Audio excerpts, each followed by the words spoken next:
Le moment où tout le monde aura compris qu'il était temps de changer, temps de donner un nouveau visage à la mondialisation, temps de construire un nouvel ordre mondial, politique, économique, social, assis sur de nouveaux principes et de nouvelles règles. We have before us the opportunity to forge for ourselves and for future generations a new world order, a world where the rule of law, not the law of the jungle, governs the conduct of nations. La démocratie ne serait plus légitime à pouvoir les résoudre. La démocratie ne peut se traiter ou être efficace qu'à l'échelle planétaire. Si on n'a pas aujourd'hui un gouvernement mondial, on ne peut pas parler sérieusement de démocratie. Or, nous n'avons pas. Donc elle a trouvé ses limites, la démocratie. Non, elle ne trouvera son accomplissement que lorsqu'elle sera une structure avec un gouvernement mondial, des gouvernements régionaux et des gouvernements locaux. Dans très longtemps, on ne le verra pas. Je n'en sais rien, mais le gouvernement mondial, il est là. Il suffit. Le gouvernement mondial, il est là. Le gouvernement mondial, il est là.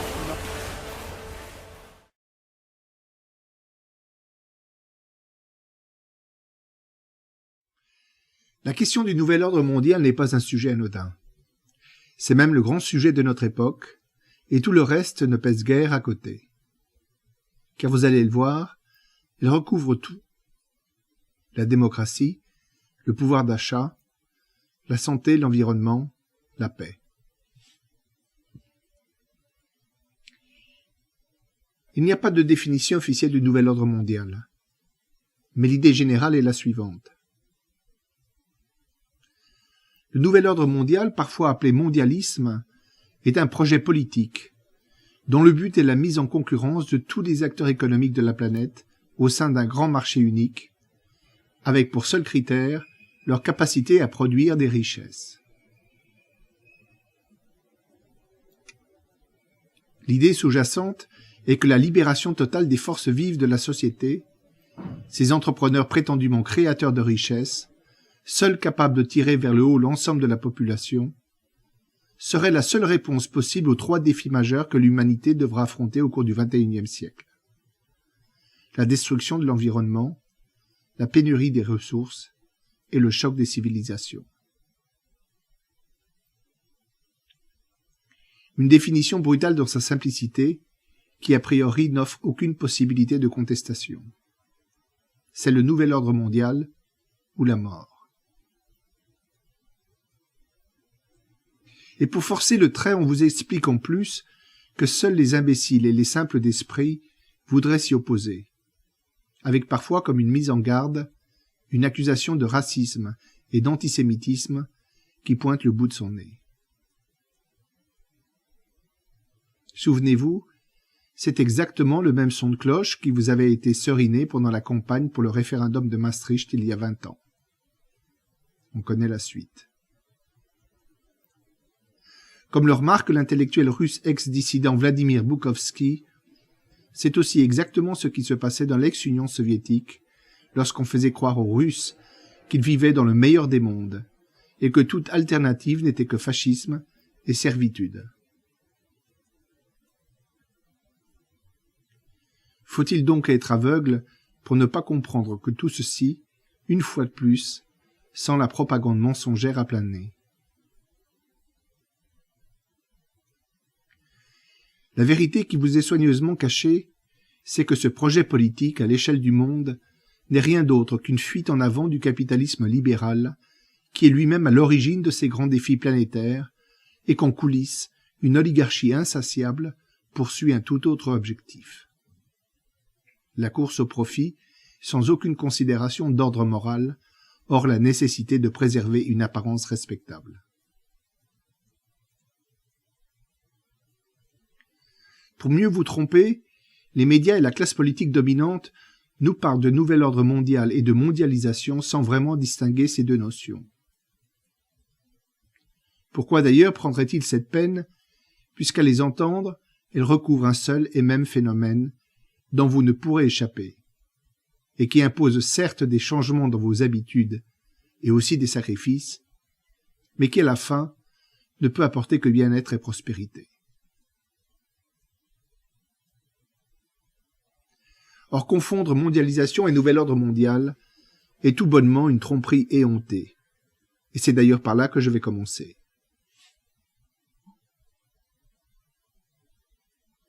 En quoi cette confusion est une supercherie?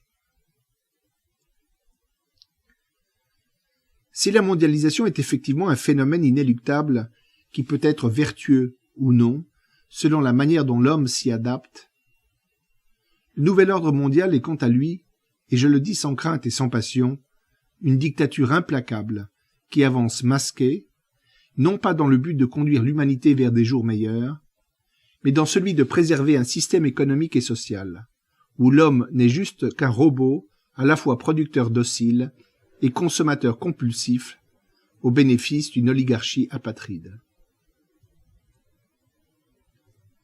Cette vérité crue à laquelle j'ai eu accès pour l'avoir vécue de l'intérieur pendant près de 30 ans, je vais essayer de vous l'expliquer, sans prendre de gants, loin du jargon des experts, en choisissant à dessein des mots accessibles par le plus grand nombre.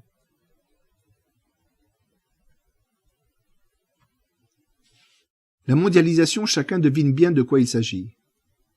C'est une évolution naturelle de la société, marquée par l'internationalisation des échanges de biens et services, à la suite des avancées fantastiques dans le domaine des transports, des télécoms et de l'informatique, qui ont jalonné la deuxième partie du XXe siècle.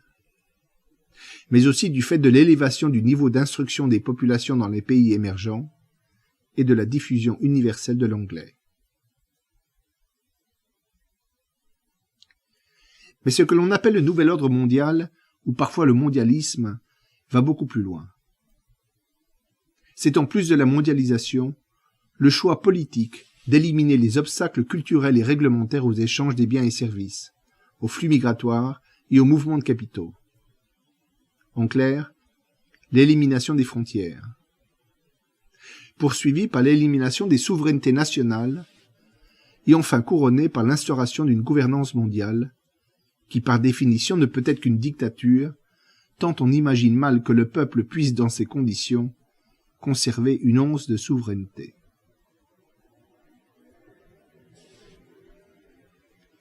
Prenons un exemple qui nous est familier. Nous connaissons tous ces canaux qui relient entre eux fleuves, rivières ou océans, et nous savons bien que tout au long de ces canaux, il faut des écluses pour pallier aux différences de niveau lorsque le terrain est accidenté. Imaginez que l'on ait créé des canaux sans prévoir d'écluses. Que se serait-il passé? Tout bonnement, des zones entières auraient été asséchées et d'autres auraient été inondées. Eh bien, le nouvel ordre mondial, c'est ça. J'en veux pour preuve les évolutions chaotiques, après l'abolition des frontières, entre des pays aussi différents que l'Allemagne et la Grèce, et entre des continents entiers, comme l'Europe et l'Asie. Ce qu'il faut donc retenir, c'est que le refus du nouvel ordre mondial ne signifie pas du tout le repli sur soi et le refus de la modernité, mais juste la conservation d'un système de protection autour de zones, peu importe qu'elles soient régionales ou nationales, mais surtout homogènes, permettant de s'adapter à la mondialisation sans créer de déséquilibre. Le nouvel ordre mondial ou mondialisme, qu'il ne faut pas confondre avec mondialisation, je le répète, est lui bel et bien une doctrine totalitaire, dirigée vers un but précis, la maximisation des profits pour le détenteur du capital, au besoin par la force, si les citoyens, lorsqu'ils comprennent bien de quoi il en retourne, se prêtent à le combattre.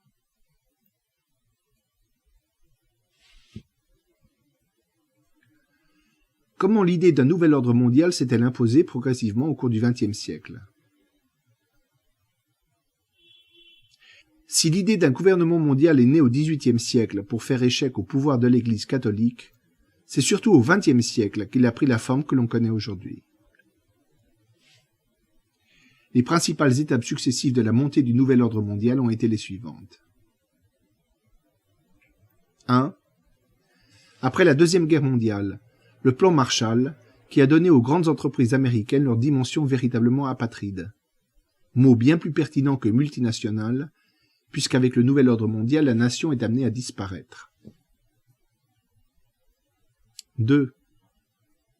Hier en Europe, puis demain vis-à-vis du reste du monde, la suppression totale des frontières que je viens d'évoquer. 3. La fusion des banques d'affaires et des banques commerciales en des superbanques à vocation universelle et au pouvoir démesuré, et qui de facto échappent à tout contrôle. 4. La diabolisation du sentiment national rendu responsable de la Seconde Guerre mondiale, et singulièrement de la Shoah. 5. L'échec total du modèle inspiré par l'Union soviétique. 6. L'alliance entre deux impérialismes, l'impérialisme économique apatride et le sionisme moderne, qui après la création d'Israël, vise aujourd'hui à neutraliser tous ses adversaires et à installer partout des pouvoirs fantoches au service de la diaspora. Le premier trouvant dans le second l'impunité que lui confère le tabou de l'antisémitisme, et le second la puissance financière et militaire du premier. 7. L'effondrement de l'influence de la religion catholique et la destruction de la cellule familiale traditionnelle, suite à l'accès des femmes au travail, au divorce, à l'avortement, à la pilule, etc., etc. Mais c'est surtout l'incapacité du pouvoir politique à maîtriser les dépenses publiques qui a été, dans les 30 dernières années, le facteur décisif qui a généré un transfert de souveraineté du politique vers le monde financier. Car le nouvel ordre mondial, voyez-vous, est aussi et surtout un rapport de domination du créancier sur le débiteur. L'argent est le nerf de la guerre, et le nouvel ordre mondial n'y déroge pas, bien au contraire. L'oligarchie qui le dirige dispose à cet effet d'une puissance financière estimée à 100 trillions de dollars, soit 100 000 milliards de dollars.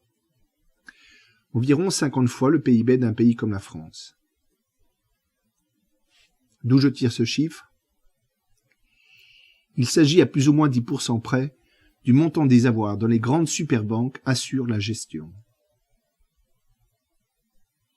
Cette force de frappe, le nouvel ordre mondial s'en sert pour d'une part corrompre la classe politique, et d'autre part pour rémunérer grassement une hyperclasse parasite composée de cadres supérieurs, banquiers et industriels, et des personnalités influentes du monde des médias et du spectacle. Par comparaison, le peuple, c'est-à-dire nous, par la grâce de nos dirigeants politiques, nous devons assumer la charge d'une dette globale de 50 trillions de dollars, ou 50 000 milliards de dollars.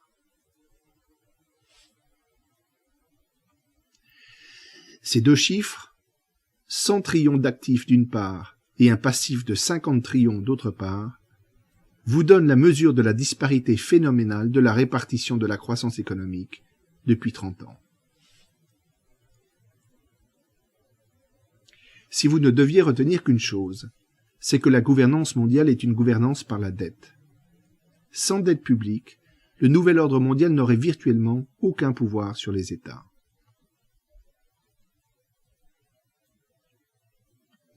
Ici, je dois expliquer quelque chose de fondamental, que ni Pierre Hillard, ni François Asselineau, ni Jacques Sapir, ni personne d'autre n'ose dénoncer, tant cela paraît monstrueux, et qui pourtant est une vérité incontestable, et qui se manifeste tous les jours sous nos yeux. L'idée communément admise, et en apparence rassurante qu'un État ne peut pas faire faillite, est vraie. Mais c'est en fait une règle diabolique pour les peuples. En apparence, elle semble rassurante, parce que la faillite est perçue à l'instar de ce qui se passe dans le privé, comme une déchéance pour le failli. Mais dans la réalité, c'est tout le contraire. C'est bien l'absence de faillite qui est une véritable catastrophe, puisqu'elle signifie en fait qu'une créance sur l'État doit être remboursée à n'importe quel prix, même au prix de la vie des hommes. Dans le système imposé par le nouvel ordre mondial, en effet, les créanciers des États endettés, contrairement aux créanciers du secteur privé, disposent aujourd'hui de garanties illimitées sur leurs débiteurs, comme si leurs créances avaient plus de valeur que la vie des êtres humains. C'est tout le sens de l'adage Too Big to Fail. En français, trop gros pour tomber. Mise à la mode avec la crise des subprimes, et qui oblige les peuples à des sacrifices inouïs pour éviter aux banques de payer le prix de leurs créances douteuses.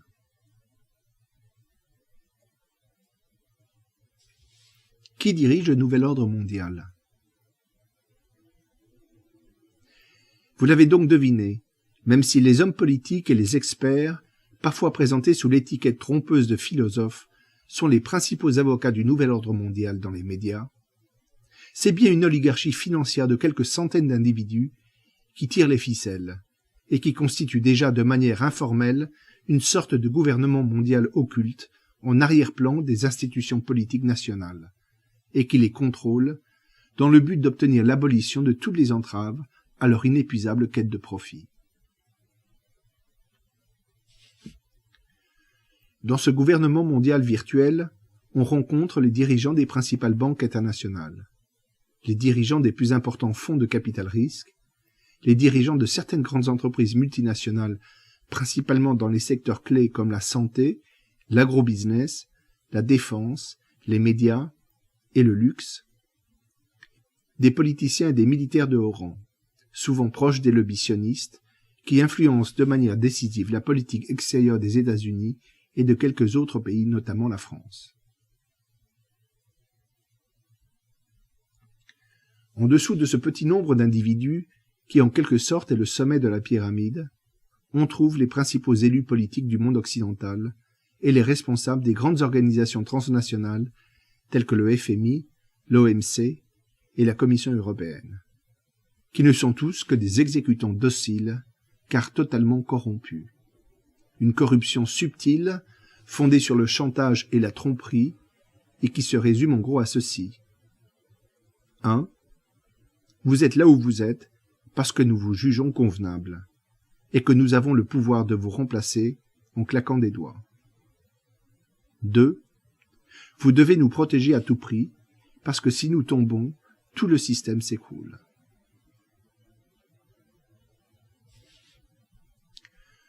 On trouve plus bas de la hiérarchie des hauts fonctionnaires, des leaders d'opinion, des experts et quelques chefs d'entreprise. L'ensemble sous la surveillance étroite des loges maçonniques, des organisations juives nationales et autres clubs et associations peu connus du grand public. Des réunions périodiques telles que le Bilderberg, le Siècle ou le Forum de Davos, dont l'importance est d'ailleurs largement surestimée, ont juste pour but de s'assurer que tout ce petit monde ainsi que leurs relais dans la presse, éditorialistes et journalistes influents, ne dévie pas de la ligne imposée par l'oligarchie.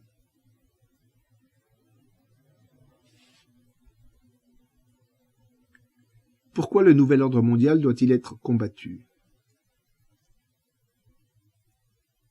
Comme citoyen lambda, le paradoxe est que vous adhériez à l'idéologie socialiste héritée du système des valeurs des Lumières, ou qu'au contraire vous soyez partisan de l'ultralibéralisme qui place l'individu au-dessus de la collectivité, importe peu. Dans un cas comme dans l'autre, le nouvel ordre mondial doit être combattu. Tout simplement parce qu'il n'est pas ce qu'il prétend être, et va immanquablement conduire l'humanité au chaos. Je m'explique. 1.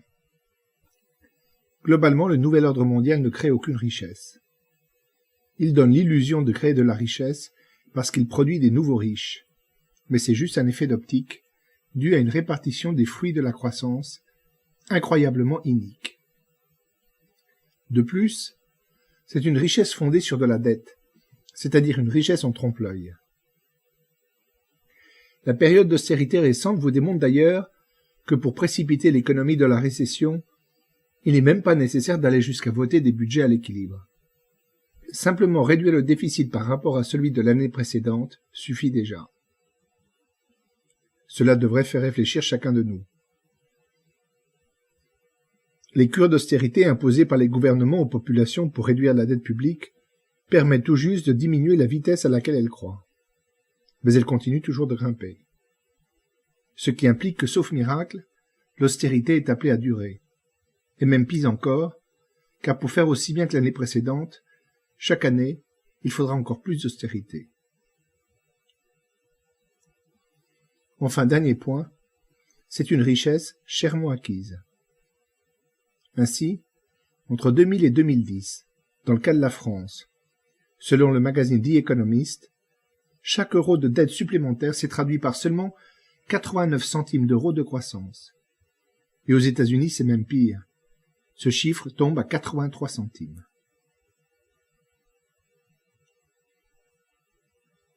Deux.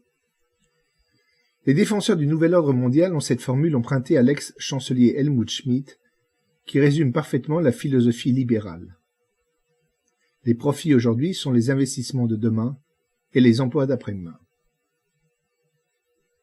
Or, dans la réalité, les profits d'aujourd'hui ne servent qu'à créer toujours plus de profits, soit par des investissements de productivité économes en emploi, soit par des investissements strictement spéculatifs.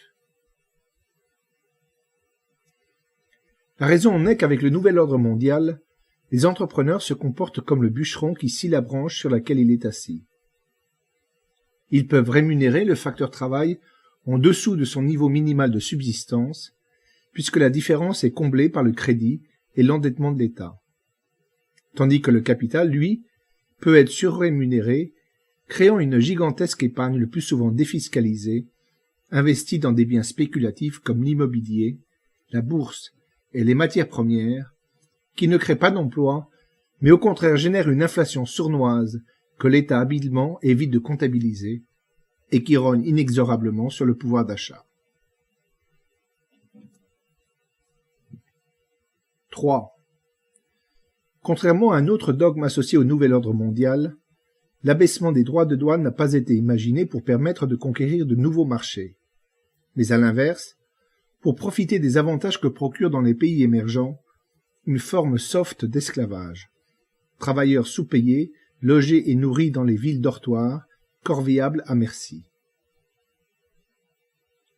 Que ce soit l'importation de produits à bas prix ou la délocalisation de nos usines, le but toujours et encore a été de maximiser le profit de l'actionnaire, qui est le seul et unique mobile du capitalisme. 4. Le nouvel ordre mondial prône les principes du libéralisme, mais il refuse de les respecter lorsqu'il joue en défaveur de l'oligarchie. L'exemple le plus frappant, je dirais le plus révoltant, est celui de la crise financière qui a mis en évidence cette immense escroquerie qu'est la privatisation des profits et la mutualisation des pertes. 5.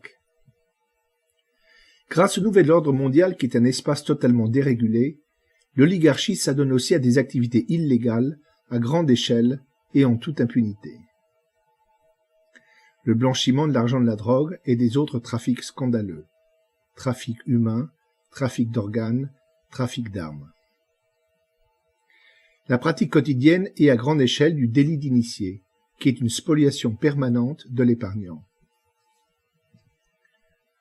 L'évasion fiscale systématique et même la fraude fiscale, qui cumulée sur 20 ans représente aujourd'hui au moins la moitié de l'encours de la dette publique. Ici, il convient de remarquer que si la création d'une gouvernance mondiale avait été un objectif sincère au service des peuples, c'est bien par une harmonisation fiscale au niveau de la planète qu'il aurait fallu commencer. Mais de ça, bien sûr, il n'est point question. Et la lutte contre les paradis fiscaux est une lutte factice.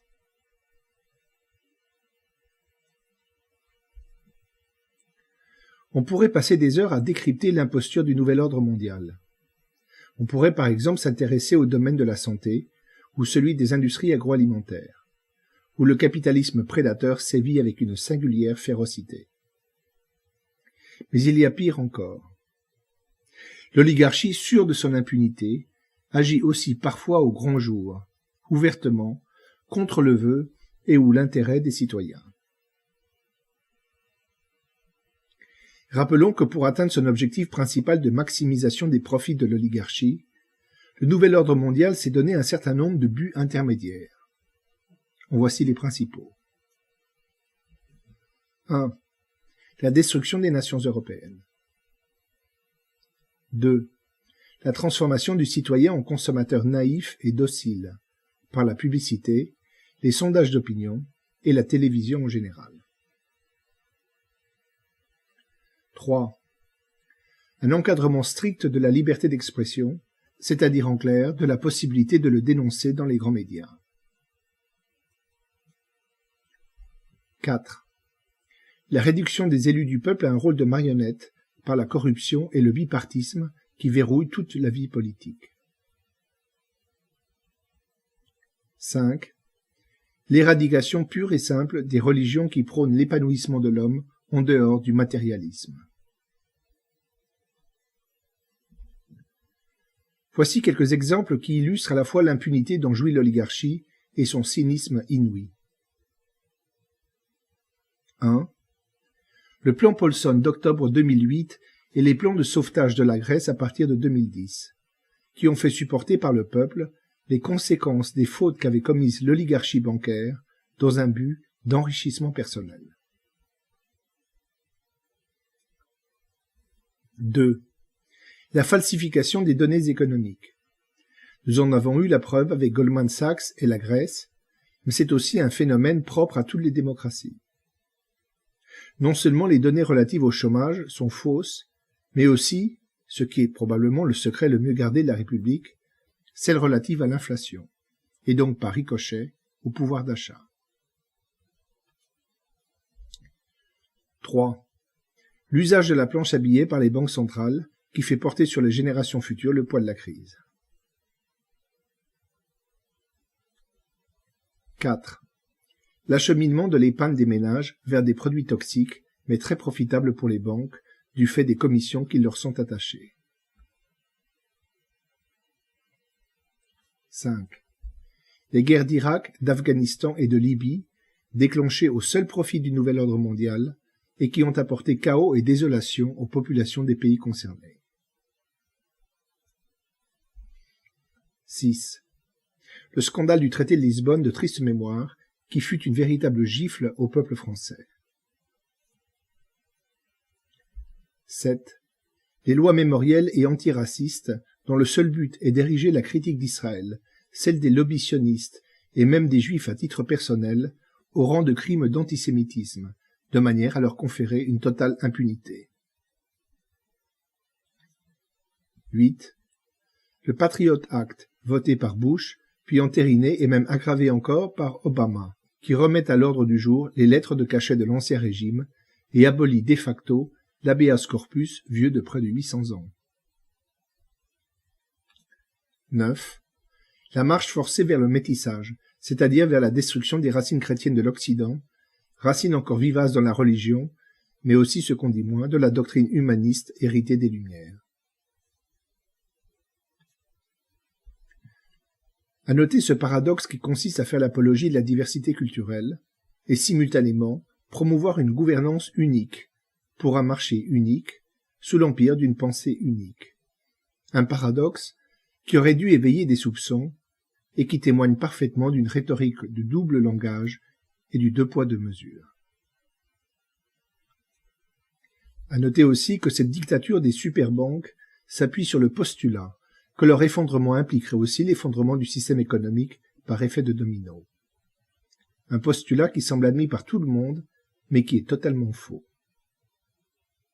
Si le temps me le permettait, je le démontrerais en détail.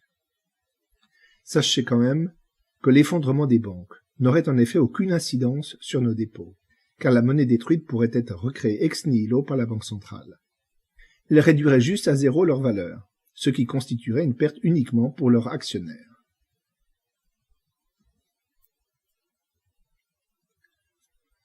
Au terme de cette énumération, on serait tenté de s'interroger pourquoi je n'ai pas mentionné le rapport du Nouvel Ordre mondial à l'écologie. Ce n'est pas un oubli. Il est vrai que non content d'assassiner la démocratie, le Nouvel Ordre mondial nous précipite vers la pénurie, puisqu'il ne peut fonctionner qu'en exploitant sans discernement les ressources de la planète. C'est d'ailleurs là la justification de la lutte menée par le mouvement altermondialiste. Ainsi, depuis l'apparition du rapport Meadows dans les années 70, document fondateur en matière de politique de préservation de l'environnement, tout ce qui a été entrepris dans ce domaine sous l'empire du Nouvel Ordre mondial n'a été qu'effet de manche et poudre aux yeux. À titre d'exemple, c'est bien la logique du profit maximum et immédiat qui est la seule et véritable cause de la métamorphose du paysage de la Chine et du continent africain en un cloaque fétide. Les altermondialistes ont donc raison de se battre, même parfois avec violence, tant il est vrai que les rares conquêtes du mouvement écologique ont été arrachées sous la pression populaire. Mais tout ceci n'est pas propre spécifiquement au nouvel ordre mondial. Ce qui est en cause ici est plus profond. C'est le système capitaliste dans son ensemble et la mondialisation qui sert d'accélérant. Ainsi, les vertus de la mondialisation ne vont pas de soi, loin s'en faut, d'où l'intérêt de la distinction que j'avais évoquée au début de cet exposé. Combattre le nouvel ordre mondial, c'est redonner aux individus le pouvoir de canaliser la mondialisation dans un sens acceptable pour la collectivité.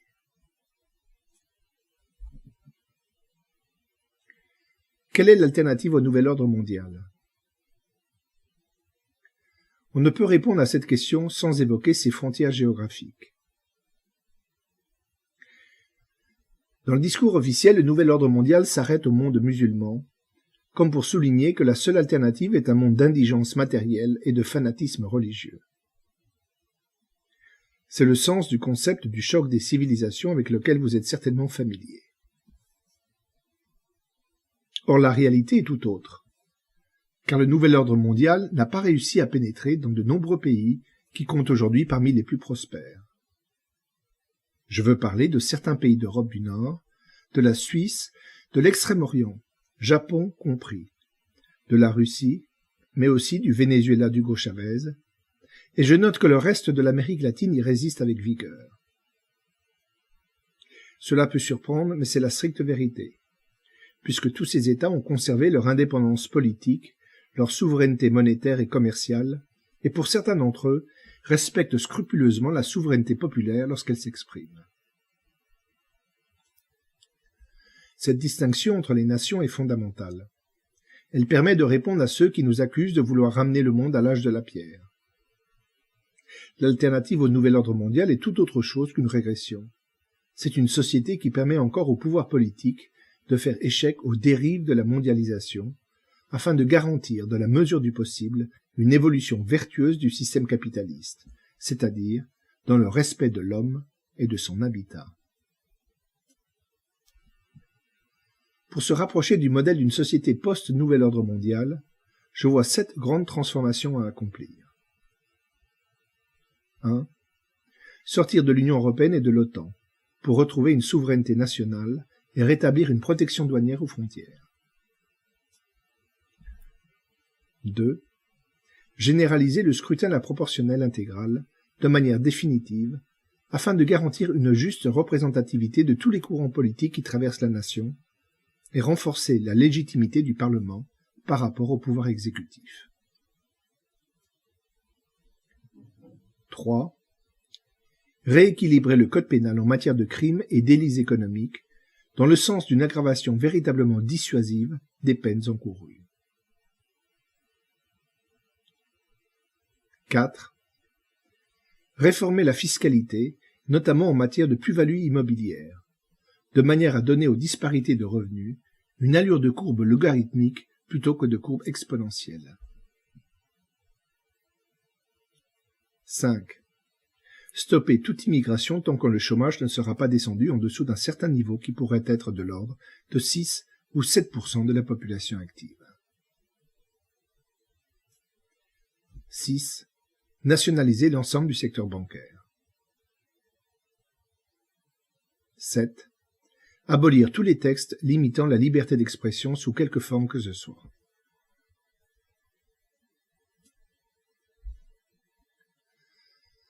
Comment lutter contre le nouvel ordre mondial? Cette question est la dernière que j'aborderai aujourd'hui. Elle est fondamentale. Car si nous sommes quelques-uns à avoir fait le bon diagnostic, peu s'aventurent à proposer des solutions, et lorsqu'il y en a, ce sont toujours des solutions impossibles à mettre en œuvre, puisqu'elles impliquent une décision de l'oligarchie elle-même, ce qui est absurde.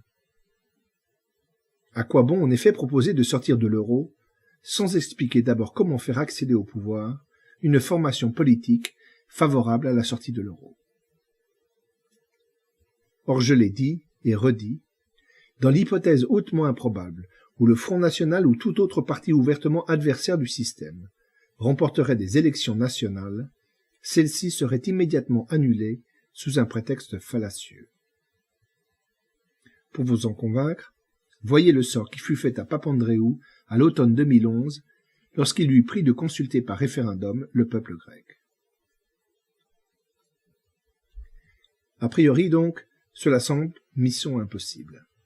Le pot de terre contre le pot de fer. L'idée générale que je veux vous faire partager, c'est que tout système social fondé sur une injustice manifeste porte en lui les germes de sa propre destruction. L'absolutisme royal s'est effondré à cause de l'inégalité devant l'impôt.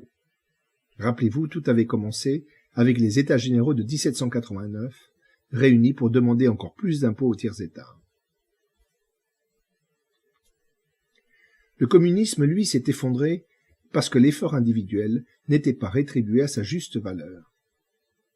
Le citoyen soviétique modèle, de l'ouvrier du Donbass au bureaucrate du Kremlin, avait donc perdu tout sens de ses responsabilités. Le nouvel ordre mondial, lui aussi, est condamné à s'effondrer. Parce que dans sa logique totalitaire, les fruits de la croissance sont répartis de manière si arbitraire et si inique au seul bénéfice d'une oligarchie insatiable, que la consommation des ménages, qui est son carburant vital, ne peut plus être soutenue que de manière artificielle. Entre 1980 et 2008, ce fut par le crédit.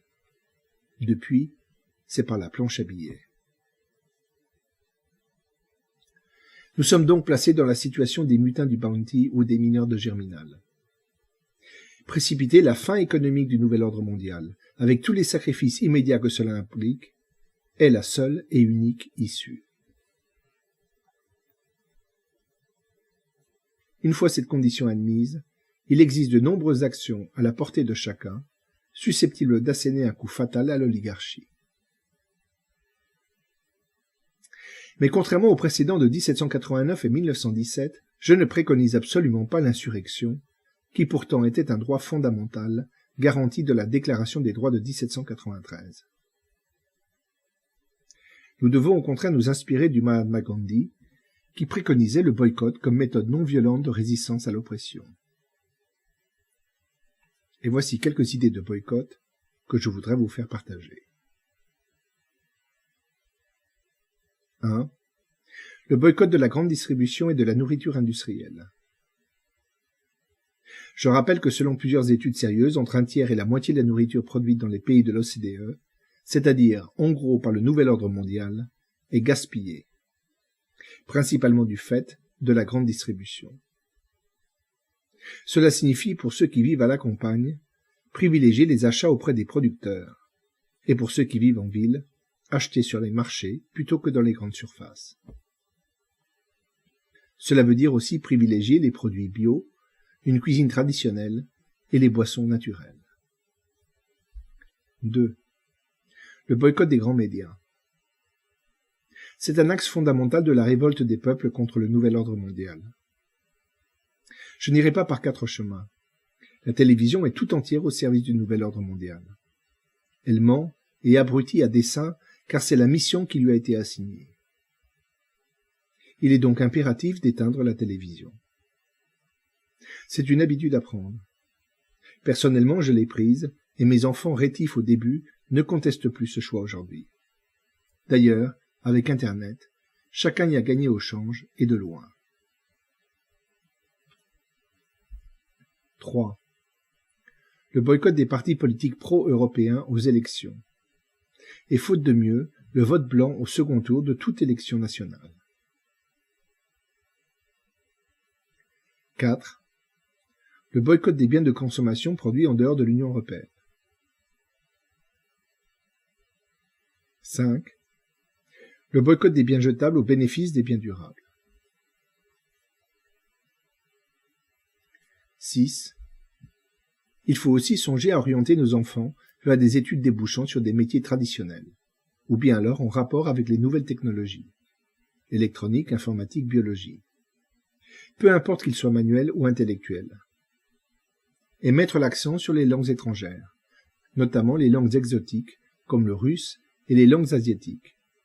Et ne plus se focaliser sur les écoles de commerce, qui débouchent sur du chômage de masse.